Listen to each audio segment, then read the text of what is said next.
Well, thank you so much. I appreciate Alex inviting me to be here. He's a student of mine who I had the pleasure to work with a few years ago.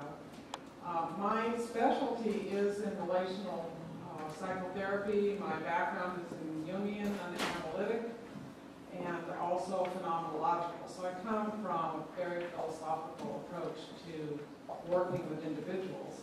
So of course I had to start with the idea of Viktor Frankl, somebody who really epitomizes, I think, a values-driven life, and that is a human being is a deciding being. So I know that we've been focusing on women and the empowerment of women. I think the analogy of the two-winged bird is wonderful, and so I'm going to just focus on the bird, and either one of the wings, depending on which gender you relate to. I work a lot with people to assist them in guiding their decisions through values. That's kind of self-evident, except we rarely do that as human beings. I wish we did more. Let's see if I can get this. There we go. So without really thinking about it too much, decisions construct our lives. Each day we make decisions, consciously or unconsciously, large and small. So, for example, which route are you going to take to work? How much help are you going to give your child with their homework? How much money are you going to spend on anything? And these may seem inconsequential, but they can add up to very large results. What I do with a lot of my clients, but I also help my students understand, is the difference between blame and responsibility.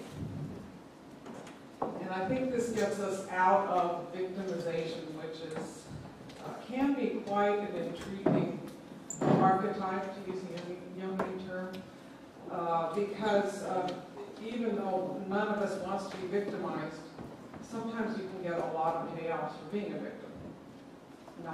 So sometimes what you're observing, for example, in societies, for example, where women have been disenfranchised, is that there are payoffs in the short term for going along with certain assumptions.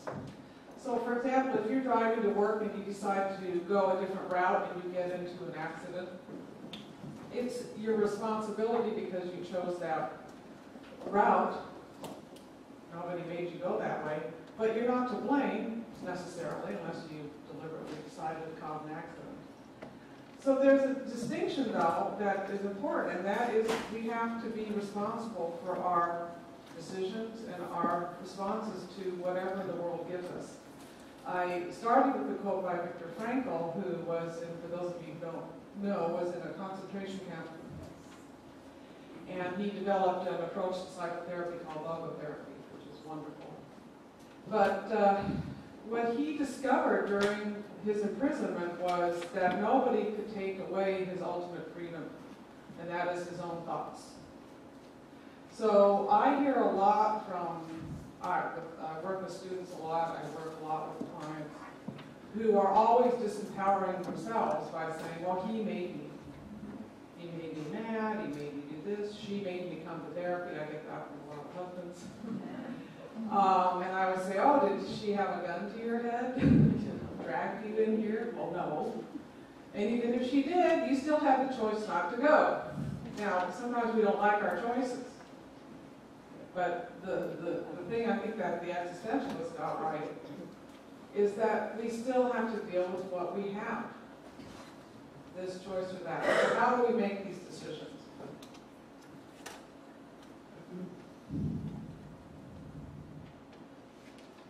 So there's two bases, your feelings or your values. Now we love feelings in our cultures. I'm a child of the 70s. I fell in love with feelings too. They're so powerful and they seem so right.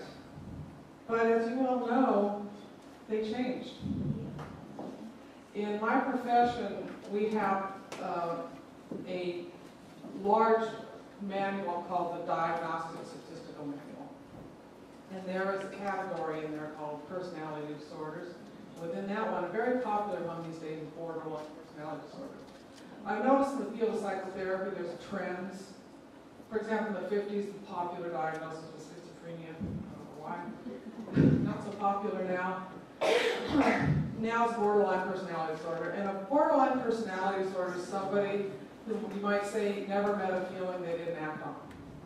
Okay, so you can imagine, I don't know about you, but when I'm on the freeway is a good example of feelings that one better not act on. If I did, I'd probably be running into people a lot with my frustration and anger. Luckily, I don't have borderline personality disorder, so I don't act on my feelings. However, there are times when we think that our feelings really should determine our responses. But even with feelings, and I love feelings, I think they color our world, we don't want to live without them. Ultimately, unless you have a value underneath the decision, you can't hold on to that decision. And that's not as easy as it might appear.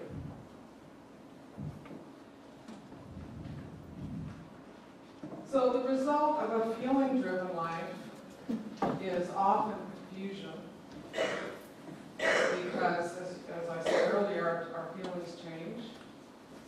Dissatisfaction, instability, neurotic guilt. Now I'll just talk about that in a minute, and relationship problems. Guilt is a good thing. If we don't have it, you're a sociopath, you probably end up in prison someday. Guilt can be, let you know, hey, you have transgressed, hopefully, your own value system. However, there is a neurotic guilt, which people will say, I always feel guilty, but I don't know what for. It can't be ever repented for. Or in AA, you can never make an amendment. Okay. So, but people respond out of neurotic guilt, not out of caring or love, which are wonderful values, but because they don't want someone to be upset with them. Okay, of course, now disempowering yourselves at that moment, because you're the one that has the power, you might get mad at me.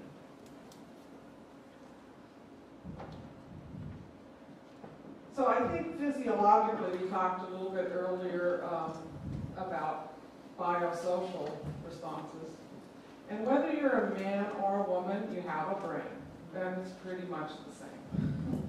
We are basically our limbic system. The brain could be conceptualized as an ice cream sundae with a cherry on top. Your neocortex, your thinking part, is the cherry. Now, when I die and go to heaven, I'm going to ask God, how come? You made the one part of my brain that could, help me live a good life, the smallest part. I don't know. The limbic system you need for survival. Fight, flight, or freeze. And that means you are, most of the time, managing your brain, not to just react. Okay? Very difficult. So most religious traditions have lots of practices for you to help learn how to do that. And it's something that I work with a lot with my clients, because unless you can learn to manage your reactivity, you can never move forward in however life asks you to do. We also have hormones, the part of that fight, flight, or freeze, adrenaline.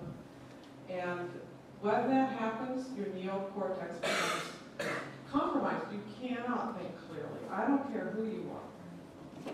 Okay, you could be Mr. Spock from Star Trek era.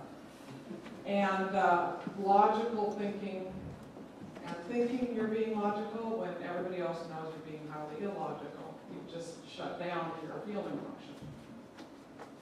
So when your neocortex becomes compromised, you cannot act out of your values. You can't think clearly enough to do that. And that happens a lot. It's not a bad thing, it's just something that we have to understand about ourselves. Basically, what I tell my clients is don't do anything while you're in that state. You cannot make a good decision. Wait. There's usually about an hour or so when your body calms down, adrenaline goes down, respiration, heart rate. Your brain now becomes available to you again. We had a brain scan at the moment, you'd see the action starting to fire up in the front of your brain. So in order to empower ourselves, which I think most of my clients learn when they get clear on that they're going to live their lives based on their values, it's empowering because you're no longer focused on what that other person's going to do. I work with, most of my clients are in a primary relationship of some sort that's giving them difficulties. And the focus when they come in to see me is always on getting the other person to stop doing something or start doing something. And it's the most frustrating experience in the world and the most helpless because you can't get somebody to do something they don't want to do.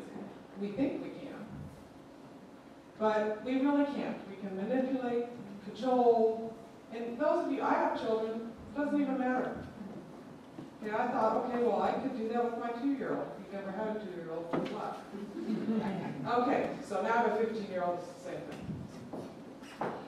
Going through it again, only now she's really getting in trouble. So what we have to do is learn to identify what causes us to react. It's not always so easy, but start with your family of origin, because they're usually good at getting you to react in ways that you're frustrated with. Carl Jung once said, you think you've achieved individuation? Go home and live with your parents for 2 weeks. See how far you come. They will trigger you. Spouses will eventually, children. That's good. I conceive of marriage and other primary relationships as people growing machines. Put it in religious terms, they're spiritual formation opportunities. You can't form yourself alone. When I was single, I thought I'd pretty well arrived at things. I got in a relationship with my husband, all of a sudden, what was wrong with him? I was good before I met him. Okay, so he is here to teach me how to develop myself. Changing assumptions is one way to also work with your reactivities, because we come into the world, let's say, whatever the family system is that you have is the one you have. You didn't ask for it. It may have been strong. It may have had its challenges, usually a combination thereof. And then you come into adulthood with a preset number of responses, reactivities really, that you're not even aware of. All you know is you want to do it differently, which is great, except as soon as you're married, usually, within about 7 to 10 years, there you go again, similar dynamics. How you usually solve the early issues with your family of origin is you leave. Well, unfortunately, in marriage, when you do that, you have a divorce, and you may have multiple ones, because if that's your only solution to these issues is to leave, you're kind of stuck. However, there are a lot of other ways to deal with it. One way is to see how you can grow yourself within the context of that relationship. So some of it's changing your assumptions. For example, what is my partner supposed to do for myself, for me? Or what am I supposed to do for that person? I do a lot of that with my clients because these assumptions often are so unconscious. And yet clients will say, well, obviously everyone knows you should always fill in the blank. And yet, there are very few of those given. You can shift your perspective. I was dealing with a client recently who has, anyone with a phobia has a very active imagination, because whatever they're afraid of isn't actually happening at the moment. Carl Jung said most of us live a postponed life. We're always living in the future and miss today. So that's because we have imagination. We're blessed with that, but it's a curse as well. It can be a two-edged sword. So a lot of what we're responding to in other people is our own imagination of what we think they're implying or what their motives are, and what's actually happening in front of us is very difficult to see because of that. I think you've all gone through the refrigerator at one point in time looking for something and couldn't see it, and then half hour later you open up the fridge and it was there. Magic. You literally couldn't see it. Okay, that's how powerful your imagination is.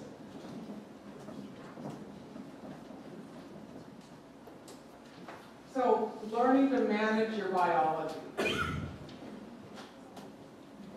One of the things that has been useful to me is helping people with contemplative practices.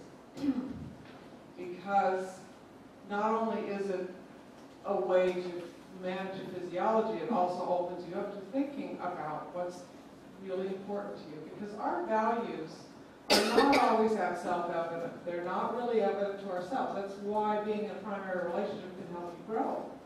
Because it forces you to get clear on your values. And sometimes we can have some seemingly conflicting values.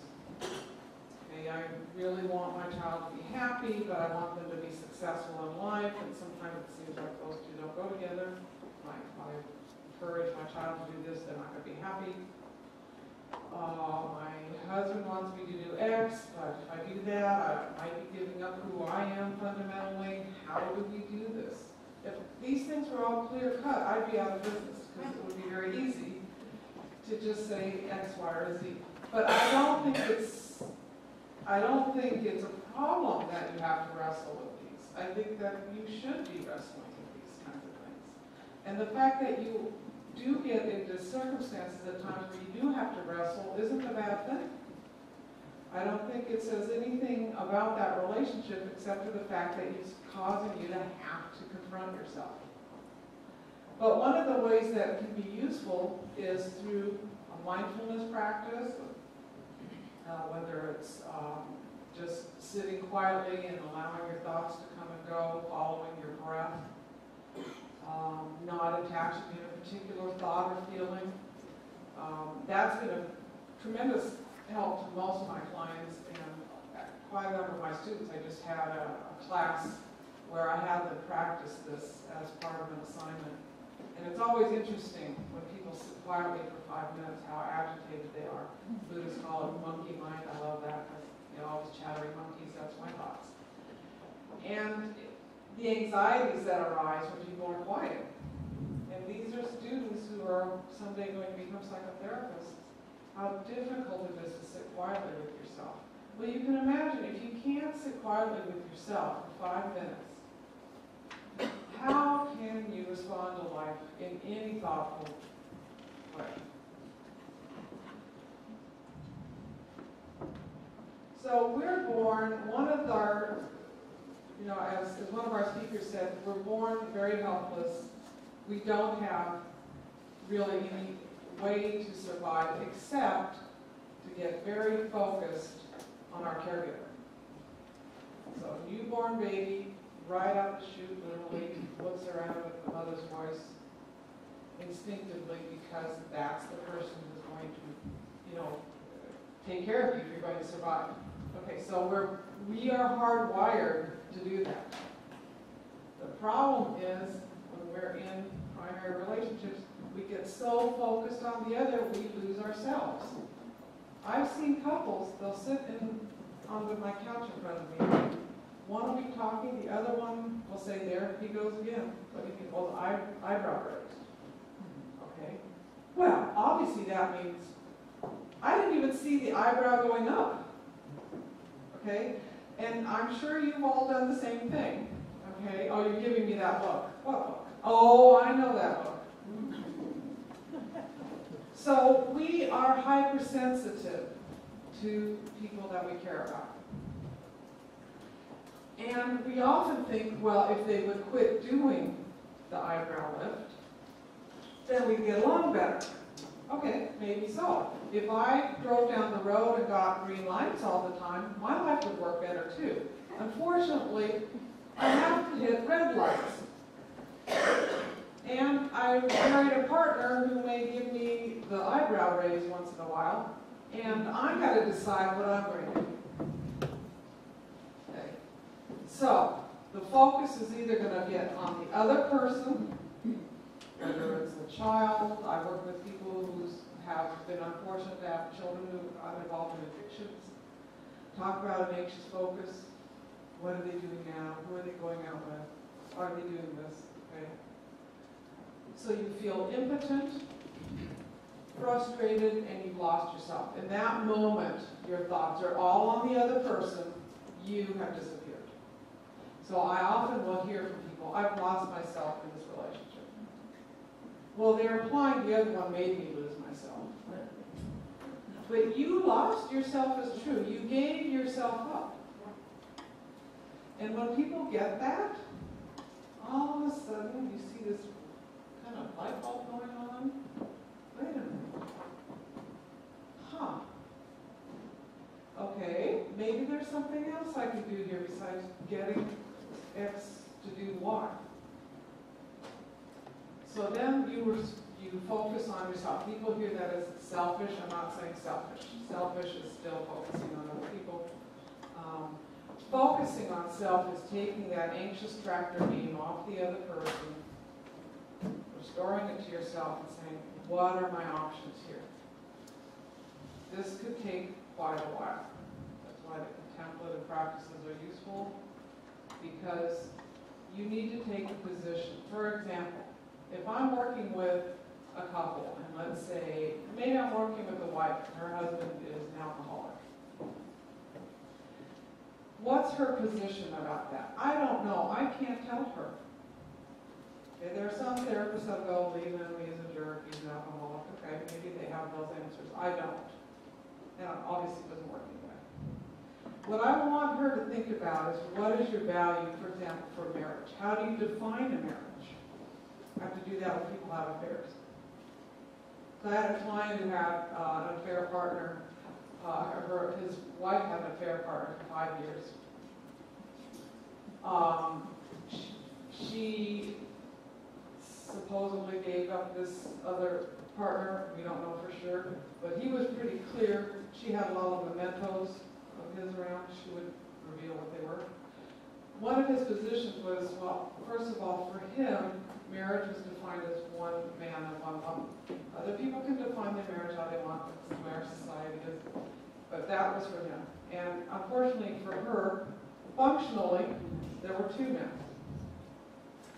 So his position from that point was that unless you're willing to have me be your primary, your only man in your life, that's the romantic partner, we're not going to be together.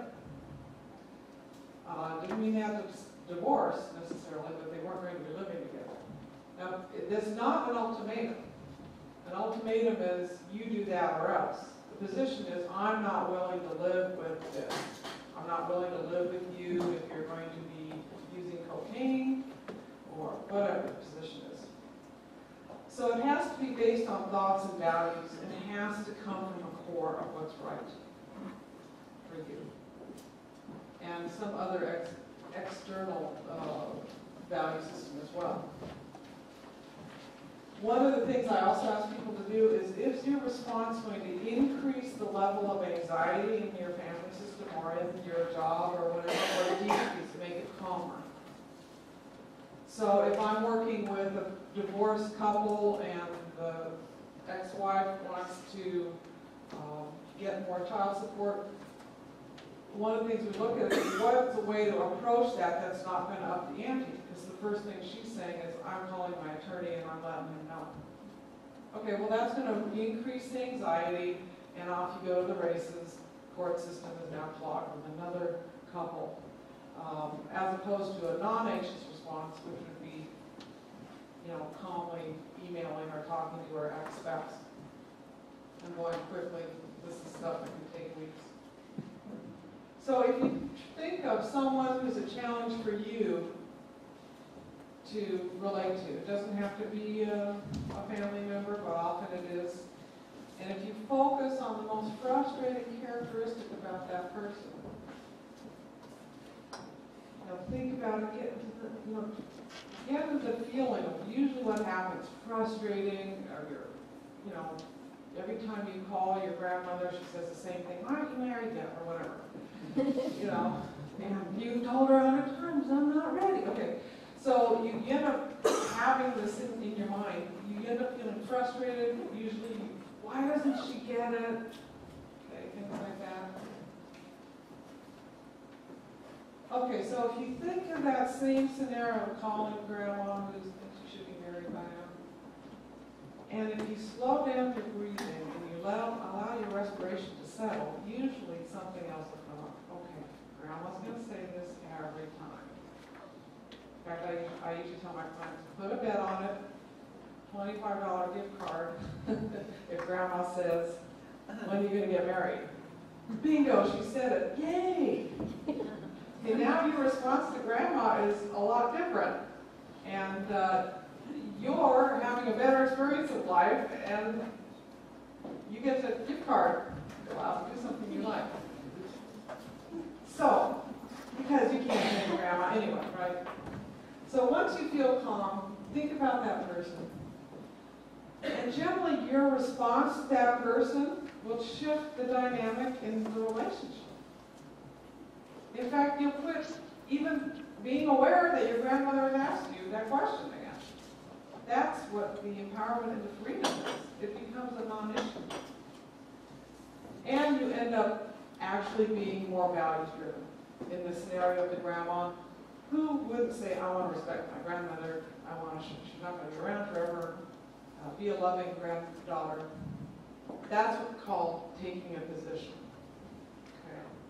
What you're willing to do or not do based on your values. So I'm willing to support your sobriety, that's what I will say. Think about this, what behavior will support sobriety, what supports addiction. Okay, maybe a gift card to Ralph's, I don't know, they're not alcoholic, not so much, but a bag of groceries would support sobriety. Handing them a check because, you know, they're hungry and out of work may not. Okay? Maybe use it to go buy the next fix. Your response is not a manipulation of the other. It's about how you want to respond, not about getting the other person to change. It's about getting yourself to change. And that's the big difference. So a values-driven life is responding to people and situations rather than reacting to them, living a life that is purposeful and thoughtful, and lowering your anxiety and chaos. It's not easy. Worth the effort with identifying first your values, knowing who you are, allowing your values to define you. So I would say, if you do get stuck in something like that, please go to a wise counselor, because there's so many times we can't see things. Marie-Louise von Franz, a student of yours, said we can't see our own backside. Okay, I have kicked me on the back there. So, you know, my counselor could say, hey, here's what I'm seeing. So you'll no longer then compelled by your feelings, reacting to others, no longer imprisoned by the decisions of others. That is what Viktor Frankl learned. Only the person who has faith in himself is able to be faithful to others. Eric Fromm, another wonderful psychologist. So hold on to that. The fact is that when you're able to focus on yourself, you're actually able to be more caring and empathic and compassionate, less selfish than you are otherwise. Thank you so much.